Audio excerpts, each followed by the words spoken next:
I'm Dalton, and this is my co-person, Desiree. Hi. Today on Off the Record, we're on the record with Las Nubes, a lo-fi garage rock trio from Miami, Florida. So if y'all could just give me your names, make sure that they can hear you real good. Okay. And, my name is Ale. Ale Campos, my full name. Uh-huh. I play guitar and I sing. Yeah. Okay. My name is Gabriel Duque. I'm a guitar player for this tour, and I've been working the production and the videos of the band. I'm Emily Milgram, drums and janitorial. So tell us a little bit about yourselves, like where you're originally from, where you've been hitting on this tour. I was born and raised in Miami. Mm-hmm. And Gabriel here. I was born and raised in Venezuela, South America. I was raised in Miami, Florida, pretty much my whole life. I moved there when I was like 3. Yeah. And on this tour we've been doing, it's been 2 weeks from Miami to the Midwest, and then up, and then going towards the East Coast and then back down. So it's kind of like a little circle, Nice. sort of.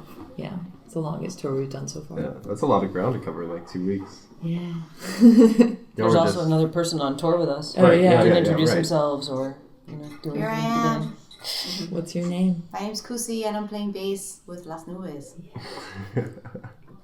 Perfect. So, y'all are just in New York, right? Mm-hmm. Yeah. It's a bit of a difference coming from New York all the way down to like the South. Or, Yeah. I mean, like, I mean, I know y'all are from I Miami. guess Florida's technically Yeah. south, but not really. Miami's not Florida at Yeah. all. But we, our first show was in St. Pete and then Tallahassee, and then we went through to like New Orleans, Austin, and all that. We played in Tulsa, Oklahoma.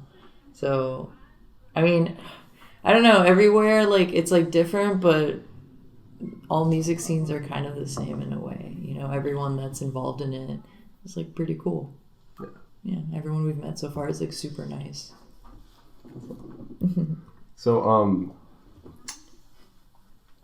I guess you haven't spent a whole lot of time down here. I'm not sure.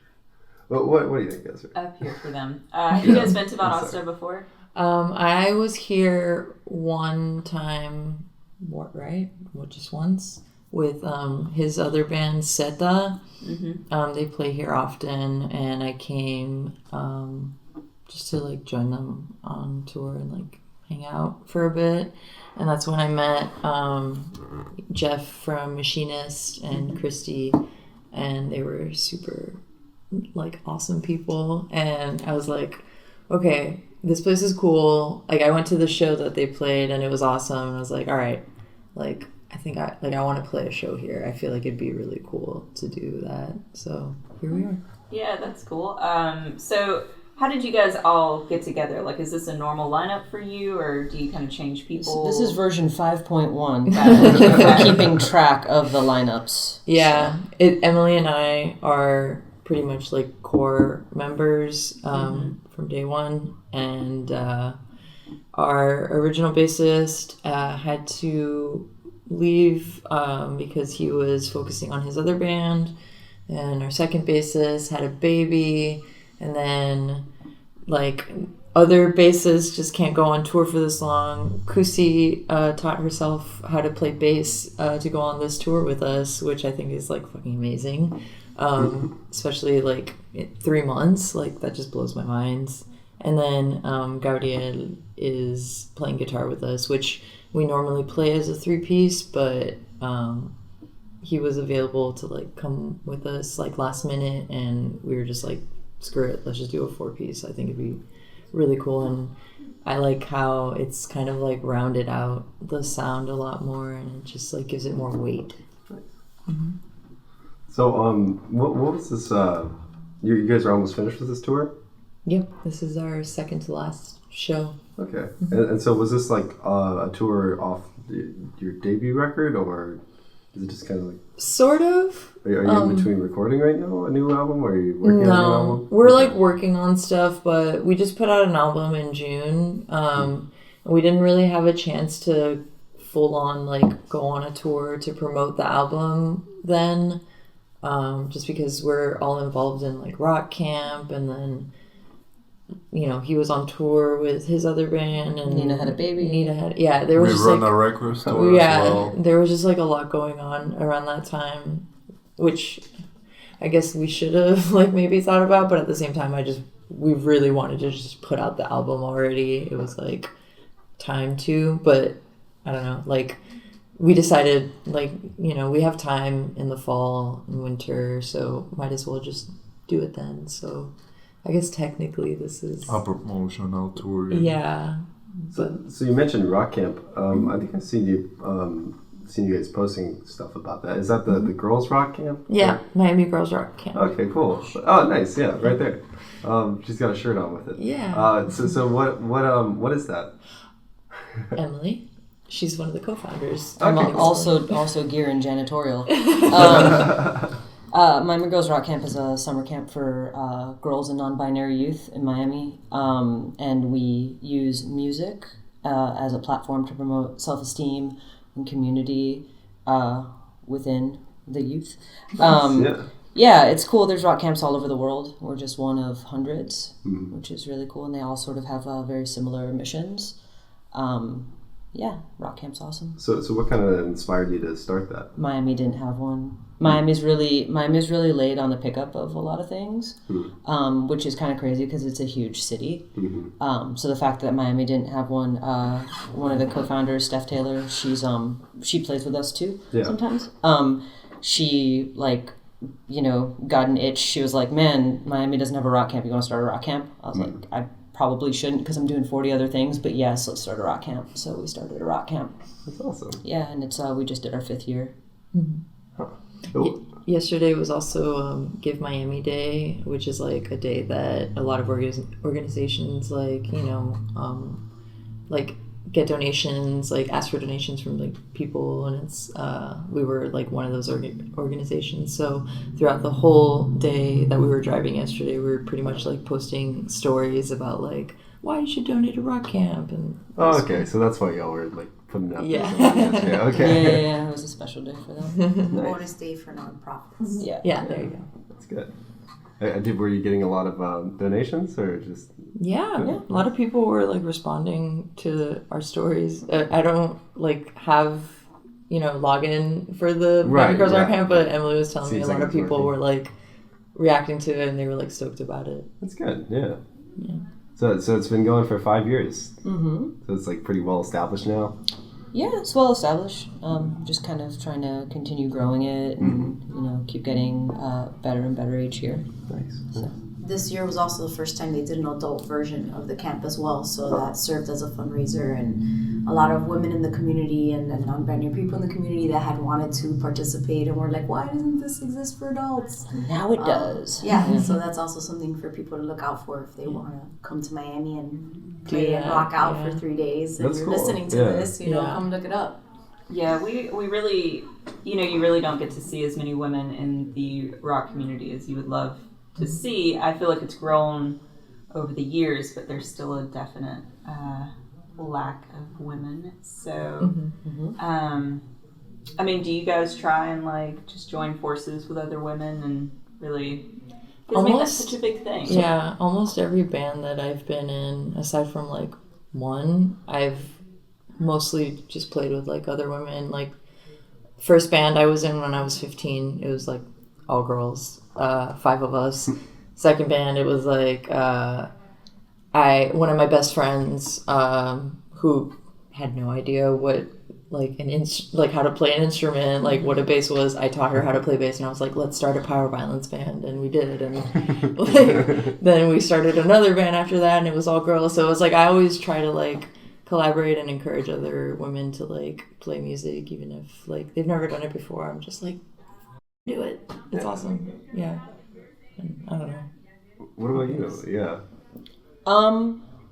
I got a really late start playing music with other people. I wasn't really in a band till I was like in my 20s, and I played with dudes for the most part. 'Cause I was in Oregon at the time, and I just kind of, I really liked music a lot. I was really into like post-rock and experimental stuff. Answered a Craigslist ad for a post-rock band, and I was like, yeah, I can play the drums, and sort of like pretended to play the drums pretty convincingly with a bunch of dudes.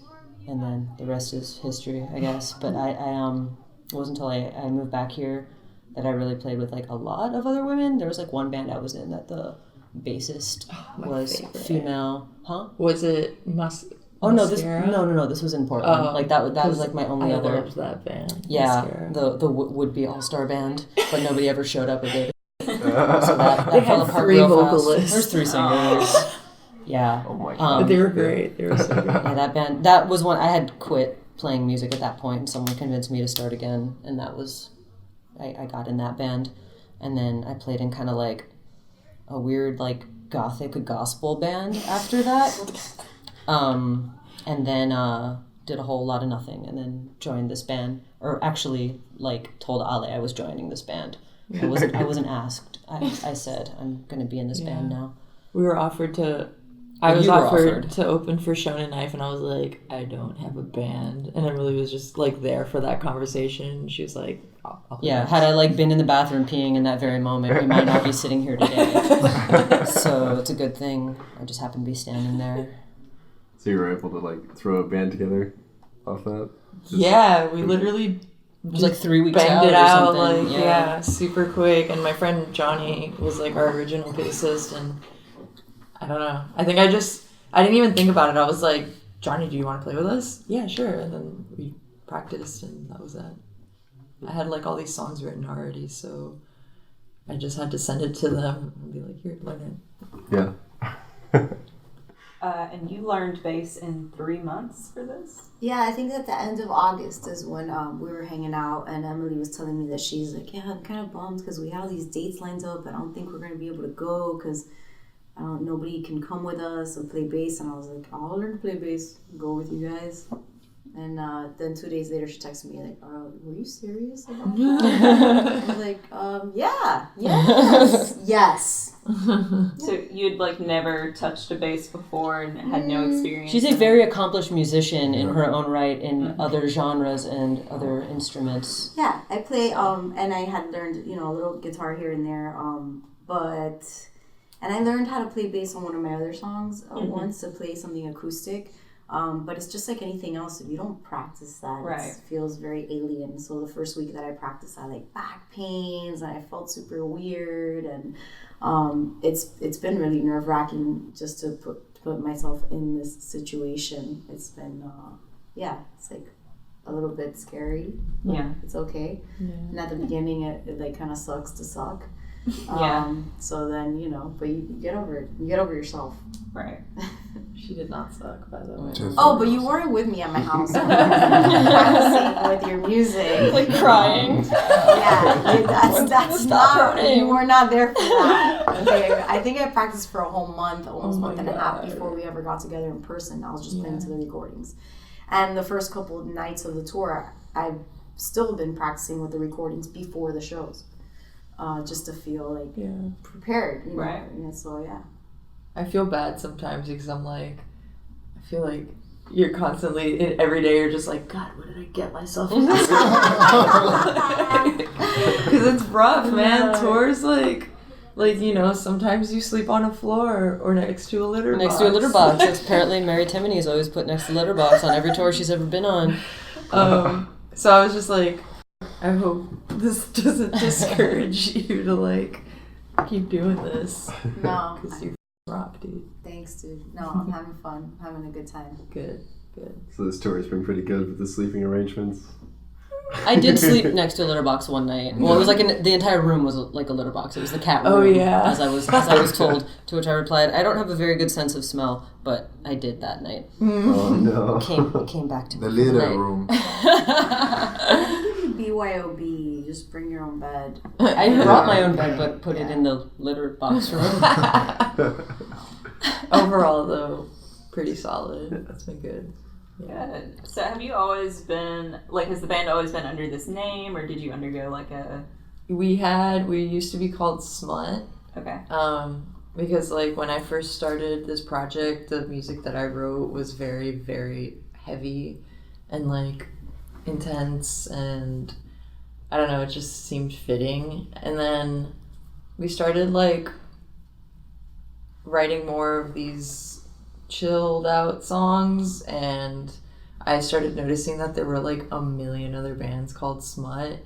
There was one in particular from Ohio that I had been like following for a while, and I was like, man, I hope we like make it before they do, because I really want to keep this name.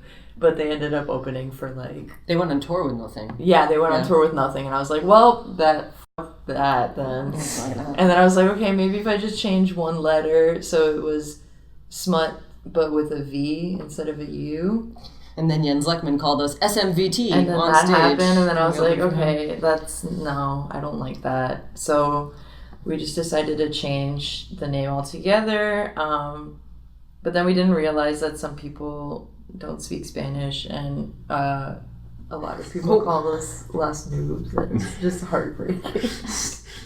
That's the cool part of the name in Spanish, and like all that thing, to being able to, some people get to think like, what is this? How do you pronounce this? And like take the time to learn. Yeah. And that's really incredible, and like how people are being so welcoming and so embracing of the Spanish and the Spanish songs all around that we go. That for me as a Latino person, it means the world. Yeah. Well, and a lot of the songs are in Spanish too, so it's not just like off base. I mean, sometimes you encounter bands that might have a name in a certain language, but like all their songs are in another language that's unrelated to the name of the band.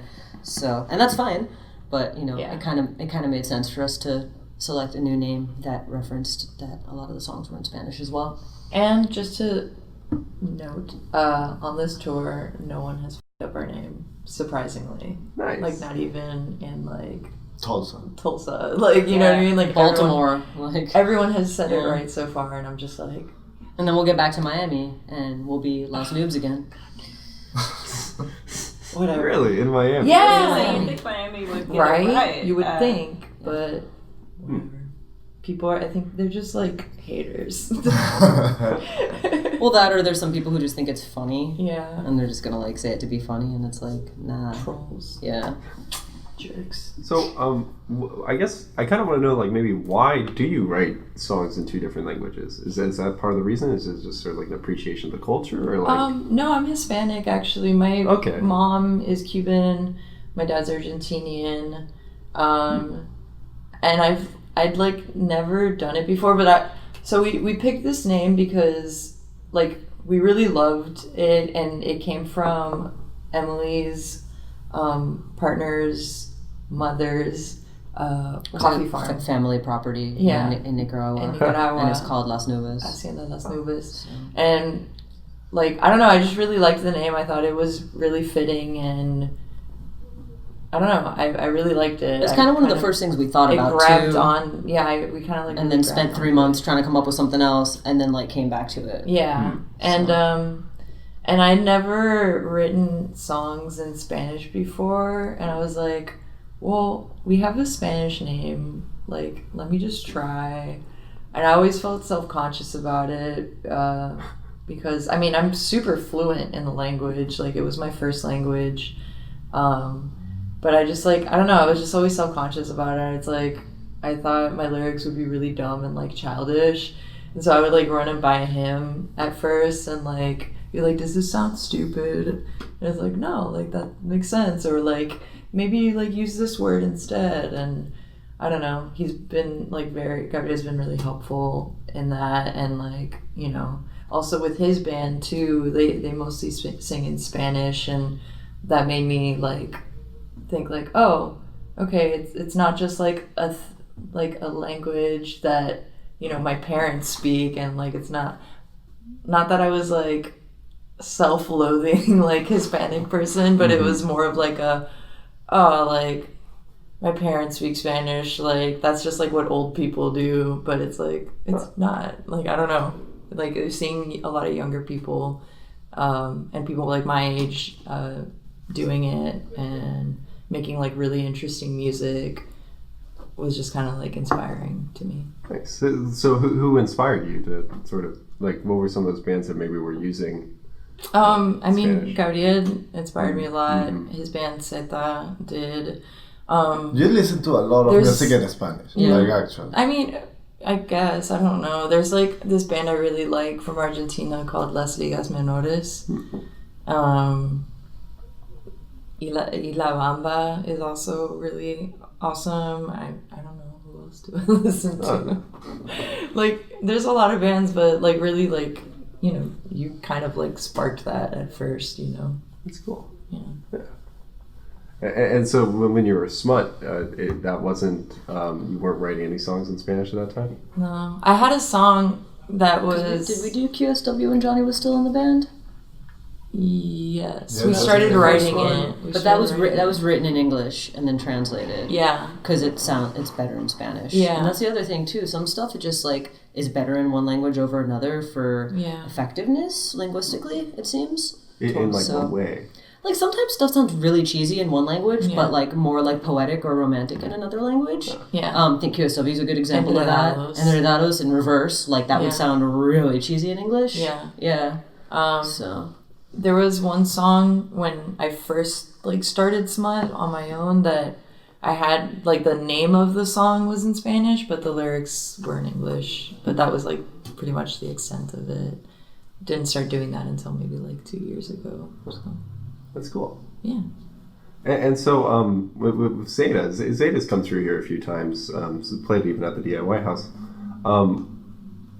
You've been here with them, right? Yes. So I guess what is sort of like Zeta's connection with Las Nubes and Well, like a lot, all Las Nubes has helped us, Ale and Emily, like a lot to figure out a bunch of things with the band since the first time that we came here from Venezuela. They like give us a lot of like guide how to do things more into a proper way. Yeah.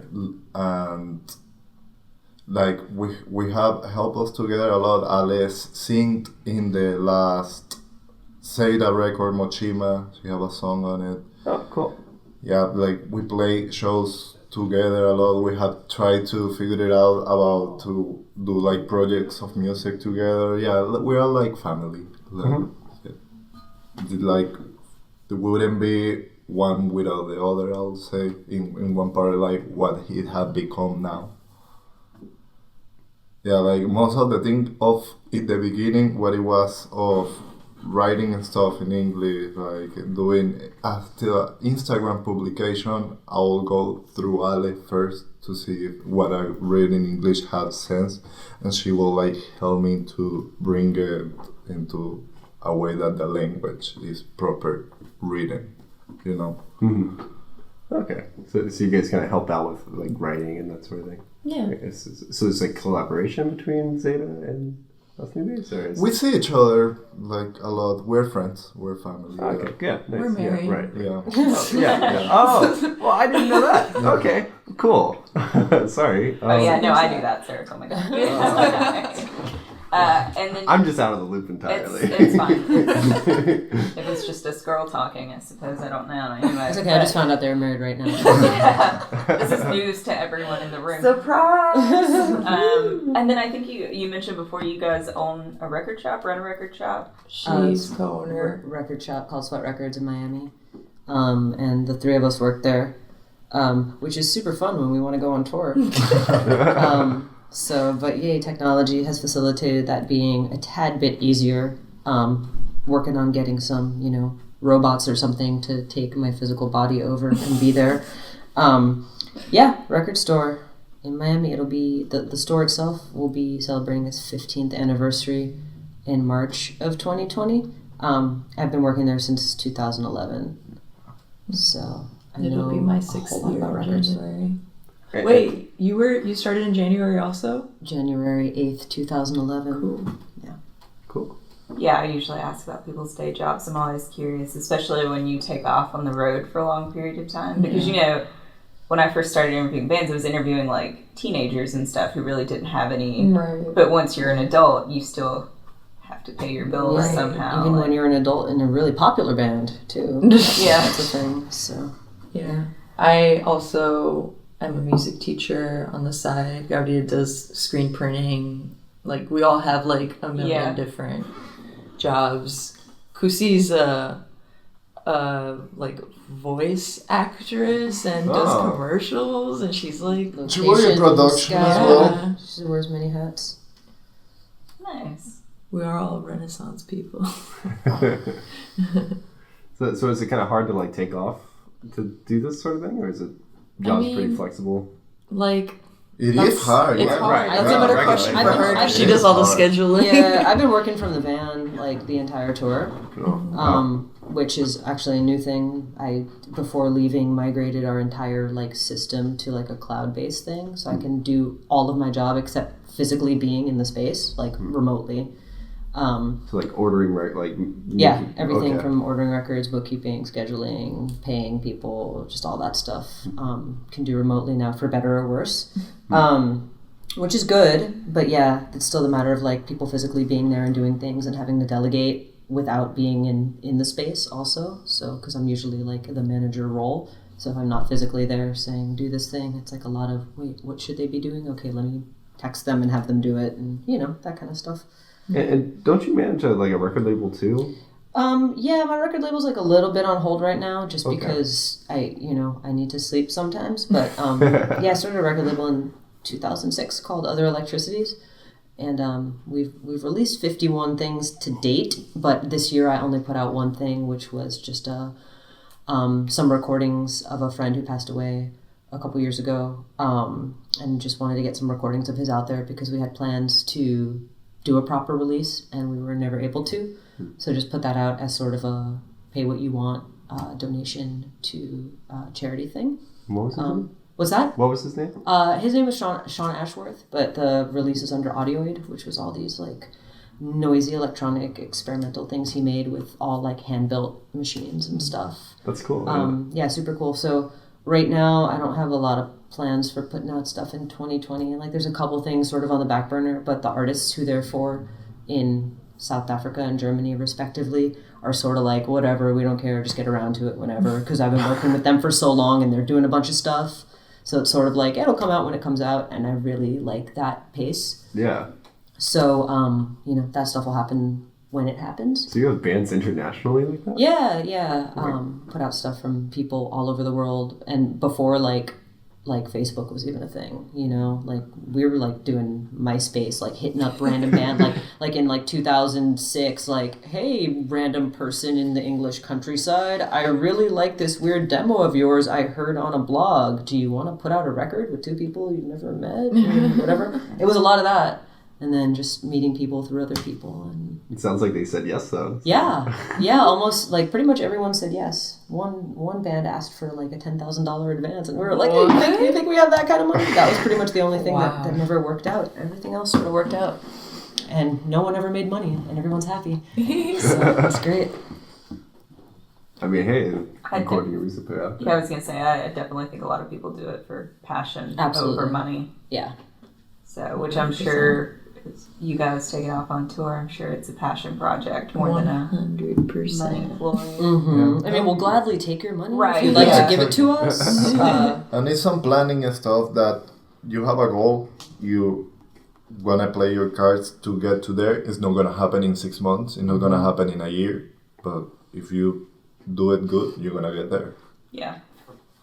What would be your ultimate goal for this project? I heard Alice say these words, I just wanna write the catchiest songs ever. That's what I'm gonna put in her grave. That's what it's gonna do. You're gonna have to arm wrestle Stephen Merritt for that title, though. I'm telling you. We can, that's how we can make money. We can have you arm wrestling Stephen Merritt. I think you can. I think you might kick his ass. He's a pretty diminutive guy, right? I think you could take him. Who's Stephen Merritt? The dude from Magnetic Fields. They're like one of our favorite bands. They're one of the catchiest bands. ever. Listen to 69 love songs. And he doesn't write his melodies down. Like, that's apparently the way he writes. It's like he comes up with stuff in his head, and if he still remembers it the next day, it's a go. If not, then he doesn't like keep going. It's not worth. But he doesn't write them down, so that's like a testament to catchiness. Yeah, I sometimes do that, but I just have the worst memory ever. Like, it could be like the catchiest thing, but I still won't remember it because my memory sucks. So I have to write things down, or else. But to go back to what you were saying, I think, I don't know, it would be really cool to have a record put out by Matador or something. Hey, Matador. Or, I don't know, even for now, like, I want to just take, like, little baby steps, but little steps that will, like, be steps in the right direction. Like, we've been trying to go on tour with our friends in Torch for a while, but, we're just not metal enough, I guess. Not only that, I mean, it's logistics, it's timing, it's booking. Also agents, yeah, because they want to yeah. go on tour with us too, but like it's really not up to them at this point. You know, when you're on like a bigger label like Relapse, you know, you kind of just have to take a seat and let other people do that for you. But I don't know. Hopefully one day that'll happen. If not, we would just love to go on like package tour with, you know, some of the bands we really like Screaming Females or... Hey, Screaming Female. I don't know, just little things like that. Like, we were already able to do 3 days with the Coat Hangers, which was really cool. And we've opened for some awesome bands. We played with Shannon and the Clams the other night. On tour. That was cool. Yeah. I think, I don't know, it's just about, like, kind of just playing our cards right and, like, just taking making the right decisions, you know, like, not just playing shows just for the hell of it, even though that's fun sometimes. I think we just need to, like, focus more on, like, you know, what we need to, like, accomplish at this point. And write more songs. And write more songs. Yeah. Play to say that. Play to say, well, we've done that already. Yeah. You've done that already? Yeah, that's not a goal. That's just like I Yeah. don't know. Another band to play with. Yeah. That would be a cool headline to have here in Valdosta. Yeah. Zeta and Las Nubes. Yeah. We've done that a bunch already in Miami. We did that in Fort Myers. Yeah. We did that in Keynes. No, you played with Incilio in Oh, Jacksonville. in Jacksonville, right. Him and I have another band called Incilio. But yeah, I don't know, maybe one day. Isn't Zeta on tour right now? Yeah. Oh, okay. And you're just missing in I was action. gonna say, Yeah, not this I did the first week of the tour with them, and then I really wanted to come on this tour with Las Nubes. Yeah, I managed to figure it out with them, and yep, been here for about 2 weeks. Well, yeah, I mean, yeah, that works. Cool. So you guys have load in at 6 6 tonight for Valdosta DIY House. So Indeed. I'm it's gonna be assuming we're not cool. too far. I know you guys are playing with Sarah, who's sitting outside. Yes. She's been very hype. I'm excited about Cool. the show. Yeah. House shows are the best, like well-organized house shows where your merch doesn't get stolen. Yeah. Thanks, Michigan. That was still a fun house show. It was a fun house show. Someone stole a shirt. But It's a nice shirt. just means they like us. It means they were cold. That too. Yeah. But what was the other house show we played? In Philly, at Gladys's Philly, spot. that place was. I love house shows. Yeah, They're house shows just are the best. great and intimate and. It's a better kind of And environment. often you make more money than you do at a proper venue in a fancy city. In New York. Why do you think that is? Just Because the people who are there really want to be there. Yeah. Like, it's just a totally different vibe. Everyone Like, donates. No everyone one's donates. People really love there it. just to get f***ed up. They're just there because they want to hear Yeah. music, and they, you know, the house doesn't charge $200 to have bands play. So, right. but yeah, we're really excited about this show tonight. Yeah. I try to get a lot of my friends to come to the DIY house, just because, you know, I mean, there's a lot of great bands coming through, and it's intimidating to them at first because it's like, this is somebody's home, so that's just always like, it's kind of wild to them, and I they don't seem to trust me or something like that. It's like, come on, They just If don't you never, come if you haven't grown up like doing it, it's Yeah. a really foreign concept. It is. Yeah. You know, but in a place like Miami, there's not a lot of venues, especially not a lot of all ages venues, or not a lot of small venues. So a lot of people do house shows House and stuff shows like are that. like our bread so and you, butter. you grow up around that, and so it's not a foreign concept to you. Even like I don't know, when I was growing up and I was playing with my band, we would play at like these places that were like normally churches, but then they would Yeah. have like hardcore bands playing and like there was one place called Cafe Cristal that was a nightclub, but they would do these matinee shows like from 5 to 9, and then after 9 it becomes like 21 and over. So it was like, I feel like it was definitely more accessible to do all ages shows when I was growing up, and now it's just weird. I don't know. Yeah, I grew up I'm from a small town where we didn't have like a venue or anything. So we would go to house shows in like surrounding areas and stuff. So I grew up going to them. And even now sometimes I'm like, God, I feel old in this room, like I'm surrounded by teenagers. What happened here? Yeah, like Same. as soon as I hit 30, I was like, I'm old. Like, look at these people around me. Oh no. But no, I still appreciate them for what they are. Because I mean, again, it's nostalgic for me. That's what I grew up going to because I didn't have anywhere else to go. Like where I'm from doesn't even have a bar, so like, Yeah. we had a bowling alley. That was about it. That's cool. So, you know, people would play the bowling alley. Yeah. But we would have to go hit up. And we had some weird little spaces that were like, this is used for a youth group during the day. Yeah. But at night, we're going to have some bands play. Yeah. And like singing about Satan. Like, Yeah. I don't know. Like we haven't had the chance really to play a house show in Miami. Mm-hmm. But I don't know. That'd be. I think we played at your house when the band doesn't played count. there. That does count. We played a show in a house. It happened to be the house you No, lived I in. count like if it's in Kendall, which is the suburbs in Miami. That's a house show that I want to So play. no other because there's houses gonna be besides like houses in teens. Kendall count Yes. as houses that have house shows, Yeah, even though they pretty could have much. a show in a house in any other part of Miami. Don't try to make it logical in any way. That's just what I want. Okay. It seems like a dream that could be fulfilled. Those are my House show in demands. Kendall. Yeah. Yeah. Well, you gotta hate on Hialeah, man. Why can't you play a house show in Hialeah? Okay, that could be. I'm not familiar at all with I know. Miami. I'm sorry. No, it's all good. For our Miami listeners. for anybody, right? Yeah, right. I They're was going to getting- say, I've only been to Miami once. Yeah, Yeah, anyone so- from Miami is gonna be laughing at the Kendall Hialeah thing. Yeah. I promise you, this is Just comedy like provide gold. people with like a map or something. Yeah. Like when you send out the podcast, like post it with a map of Miami. Be like, here's Kendall, here's Wynwood, here's Hialeah. Okay, Yeah. yeah. No, I mean that might not be a good idea. There is actually a neighborhood in Valdosta. So Valdosta has really strange names for their neighborhoods. We do, yeah. And it's like the official like government name. Like you go to the government website and this is what it's called. And there's one called Little Miami. Yeah. And it's kind of bad, right? Like that.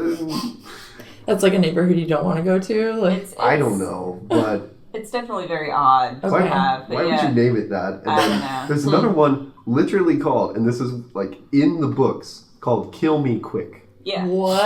Yes. Quick, yeah. What? Yeah, yeah. We're just a fun little place. That's amazing. But yeah, no, it's very strange. There was a lot to Miami when I was there, so I was like, I don't know where I'm going. I'm gonna get in an Uber and hope for the best. I don't think any of us know where we're going. We've all lived there Yeah. for like a number of years. I drove through the entire state of Florida and then hit Miami, and I was like, all right, well, this Here is I Miami. Here I am. But Kill Me Quick is off in that direction. They can't Yeah. see where I'm pointing, but DIY house not there. So Okay. no worries. Not near Kill Me Quick. Yeah. That's Yeah. good. Yeah, Wow. But That's hilarious. it's yeah. Again, Valdosta is just a strange little place, but we are glad you guys are here. We South don't Georgia. mind it here. Yeah, we're stoked about being right, here. Valdosta is what Yeah. you make it. Right on. Yeah. The T-shirt. I'm like, yeah, is that the motto? Sarah made T-shirts actually. Sarah's out there that say Valdosta is what you make it. But you know, the whole point of us doing this is to really show people that there are shows you could go to. There are things to do because we Yeah. meet so many people who are like, "There's nothing to do here." Like, There's people like that in Miami, though. Oh, yeah. Yeah. People come in the record store, they're like, y'all's music scene sucks. And I'm like, yeah, suck this. yeah, So, It's like, you yeah, don't even as know. anywhere. yeah. It, you know, we've always tried to promote. Like, I've been here for about 10 years now, and you get to see a lot of cool things come through, and people just don't realize like what they're missing out on. Yeah. But I Yeah, think, Jeff Hill have been someone that have helped a lot for Yeah. me to getting to know and all kind of other people, because he have traveled a lot with a lot of art projects, and he have brought people to come to Valdosta on their really good terms. Thank you, Jeff. Whenever you listen to this, Shout out to Jeff. yeah, he gets a lot of shout outs. Aw. They're very, He's very active in the community. He's one of yeah, Yeah. which is one of those guys. which is really cool. I mean, it's what we need, because when I first started journalism here, that's what I did was I interviewed bands who were coming through, and you meet really interesting people. It's really cool, and it's because I can't play an instrument, so I was like, let me write about other people who play instruments.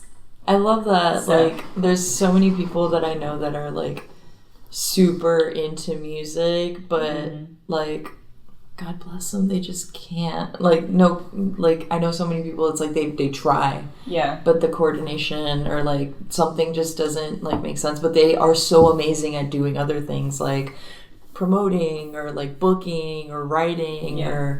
and it's awesome because they're like that passion is there, but they just like do it in different ways, like photography too, or like videographers, like And it goes in reverse, Yeah. There's a lot of people who are great at playing and are not great at all the other stuff. Yeah. So it's like, do the playing, write the songs, play the shows, let Exactly. someone else take the photos and make the videos and write the PR stuff. Yes. And and it's good. It's a good way to collaborate on music and art with people, even if some people are not necessarily musicians or artists. They can Yeah. still be part of that and make it, even better. Exactly. yeah. It's great. It's one of those things I can listen to songs and be like, I feel like I could do this, and then there's a bass in my living room and I touch it and I'm like, oh, no. I can't. My hands and my brain don't line up with what they're supposed to be doing. It's like when you think about it, like it's fucking weird because like you're like doing this with one Yeah. hand or this, yeah, the bass Yeah. claw, whatever, and then your individual fingers on this hand need to do something else and Yeah. move up and down, and it's just this thing, and then sing, and then sing Yeah. sometimes, and it's and then like play a bass drum with the right and play a snare with the Yeah. left. or pedals, and it's just like there's so much coordination that goes into it that I mean, I've been doing this since I was 12, so I don't think about these things, but like to someone like as a music teacher, seeing like trying to teach other people how to do these things, it's like, oh yeah, this is hard. Yeah. Like I'm sorry, but you got this. It's Yeah. okay. Yeah, you just can't do it yet. Yeah, exactly. You'll get there. Takes time. Yeah, I remember the first time I played guitar, I couldn't play power chords, and I cried because I was like, I'm never gonna play guitar. Yeah, I had someone told me I would never be able to play the drums because I couldn't play like a Portishead song on command. Wow. What is up with that? Did you Why punch is that? Portishead Update, I can play any Portishead song on the drums now. And yeah, it's hard. Like Yeah. anything is hard, It's like it's like, well, it sounds so simple. Why can't you do it? And it's like, well, it's Well, time. Why is that a thing? So like, Portishead just seems to be like every percussionist's like favorite thing to play. Like that is just something. Well, it's not necessarily my favorite thing to play. I'm a huge Portishead fan, but no, that was just it was just that was very popular when I was growing up. It's like a litmus And I test. had like tried to play drums, like, and someone was just like, "Oh, here, I forget what Portishead song it was, something off the second record." I'm like, "Well, that's pretty simple. Like, if you can't figure that out on drums, you probably shouldn't be playing the drums." Wow. So, Jerk. Yeah. But I was gonna say, I think women are Not more cool. prone to condescending That people too. anyway. Like, if you do anything outside the norm Yeah. of femininity, you are gonna encounter people who are like, I yeah, bet you can't do this. For example, in New York, we parked our 15-passenger van in A garage. overnight garage, and we went to go pick it up the next morning. Gabriel was there for that, and Emily was too. This guy who we were like giving our ticket to, he's like, "Which car is yours?" And we were like, the "It's that 15-passenger van. 15-passenger van, that giant black van right there." And then he went to like some Get a Jeep. SUV, Yeah. like a Jeep or something, and he's like, no, that one. And then he went to the car in front of it, and then it's like, no, it's literally that van right there. And he's like, oh, but you're not driving this, are you? And I was No, we're just like, stealing it. and Emily just like, without even just hesitating, she was like, yeah, women can drive vans. It was like, Like, we can also vote. Did you know that? That's a thing. Yeah, it's crazy to still encounter it in 2019, but you definitely do. Oh, yeah. And, I mean, all the time. But it's like, weird. for me, I don't know, a lot of the reasons why I started playing music was kind of just because I wanted to be better than dudes. Yeah. So for me, like, when people tell me like that, I'm like, just watch me. Like, you'll see. I don't know. I mean, that sounds like a good movie. Yeah, I dig that. That's how I live my life. Like, I just want to be better than a dude. Yeah. Let me go do that. Exactly. See how it goes. But yeah, Right on. cool. I did want to just. You were in an Iggy Pop music video, Yeah. and I did want to talk about that just a little bit because I think people would find that fascinating. Okay. So, how did that come about? The record store that we work at is in Miami, Florida. Iggy Pop is also in Miami, Florida, and he's I don't know how his relationship with like Lauren. I don't came know. about. I don't know how that like all came about like to begin with, but you know, at some point, Iggy found out there was a record store, visited it, thought it was super cool, and then early on in the business's current location, he moved into it, and there was like not an AC unit, so in steps Iggy Pop to help us get AC by virtue of doing kind of like a fundraiser. Had an artist CP1 do. There's a mural outside with Iggy in it, done by the guy CP1, and so they isolated the image and made T-shirts of it with just the Iggy image on it. And Iggy like came in and like signed stuff and did whatever, and all the money raised from that like bought Sweats AC. And Iggy's just kind of been like a really awesome supporter and patron of the store, you know, since then. And there was one year that my other band was playing during like on record store day, and he just like pulled up in his Rolls Royce like right as we were playing, and he watched us play. And after we finished, I got a text from Lauren, who's the other owner of Sweat, and she was like, "Where are you? You need to come in here right now. Iggy Pop wants to meet you." And I was like, "What? Excuse me?" And I freaked out, and I was just like, "Holy shit, this is crazy!" And sure enough, he was just like you guys are amazing, like you're a really great band, whatever, blah blah blah. And then I didn't see him for like another 2 years, and me thinking like, oh, he's not gonna remember me because he's Iggy Pop and he meets like a million people all the time, was literally like, "Hey Allie, how are you? How's the band doing?" Like asking me all these questions. Like I'm like, how the do you remember? he's I met him once, and he like remembered my name the next time, and he's cool. And then I don't know, and I would just like see him like around, like he would come by like on record store day and stuff like that. And then Lauren one day was like, "Check your email right now," and I had an email from Iggy Pop just being like, "Hey, what's up, Allie? So, you know, I'm doing this video, and like we were thinking we wanted some like other like this energy, and I thought of you because I like, you know, your haircuts and some, I don't know, it was just like so cute." And I was like, okay. And I don't know, it was just that like, and then I was in an Iggy Pop video. And the video was shot at the They store. filmed it at the yeah, record they store. filmed it at the record store. Oh, Yeah. nice. We got to foster a rocking chair for 3 months subsequent to the video, Yeah. so that was fun. And it was just so, I was like No one picked it really, I was really shocked at how like DIY the whole thing It was was- too. it It was Again, For we got Iggy to foster a rocking chair. Yeah. it was just two guys, like a director and like the dude holding the camera, and that was it. Like from one day, and that was it. It was, I think that was sort of like supposed to be the whole aesthetic of the record and the videos and just everything like very like basic, pared down, like a record Iggy had been wanting to make for a while since post-pop depression was really big and really bombastic and you know, fashion and whatever. This was supposed to be a little more you know, close to home and minimal. Slimmed down, right? Yeah. Right. Yeah.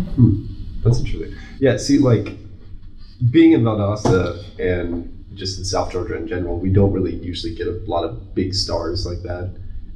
Especially somebody like Iggy Pop. Iggy Pop seems like he'd be just like a cute old man. He's He so sort of nice. is, Yeah, he's just like really he's super sweet. Yeah, I love him. Yeah, his wife's a sweetheart too, and they're just super chill. Yeah.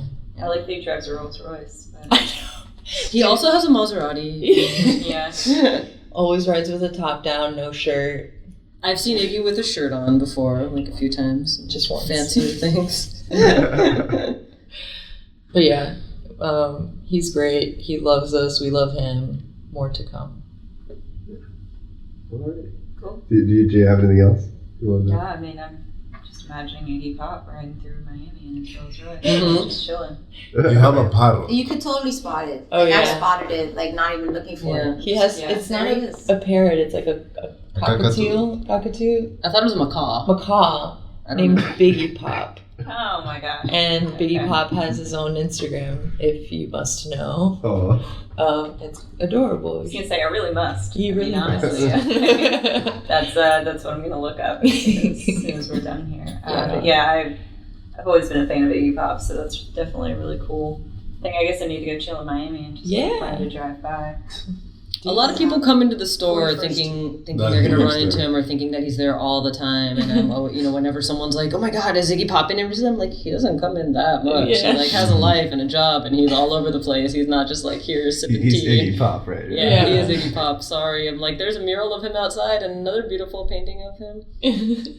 So. Yeah, Also, get a selfie. did I get it wrong? Is it CP1s or is it Francesco Lacastro's that's on the T-shirt? It's CP1. It's CP1s? Yeah. Okay, just wanted to make sure because there's also a Francesco Lacastro painting of Iggy in the store, and I just wanted to make sure we're Yeah. giving the right artist the right credit. Pretty sure it was CP1 because it was like a two-tone. Right. Yeah. So, anyway. Anyway. Cool. All right. Yeah. Yeah, we'll let you guys get on to your show. Yeah, so y'all are going to be playing at the Valdosta DIY House. People listening to this won't be able to go because it'll be after, but that's okay. They can listen to you guys on Spotify, Apple.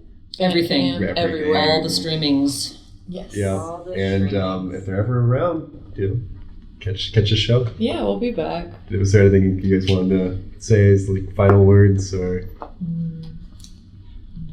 No. Reach for the stars. Nice. There you go. Inspirational. Yeah, peanut butter's awesome. Peanut butter is awesome.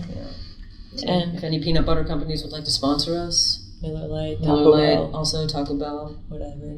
Music companies are good too. But peanut butter would be my dream. Anyway. Peanut butter and Matador. Yes. Hey, Matador. We could just put that in our writing. Shout out to Andy and Helen at Matador if you're listening. You guys Yeah. rock. Alrighty. So that has been Off the Record with Las Nubes. Thank you. Thank you. Yeah. Gracias.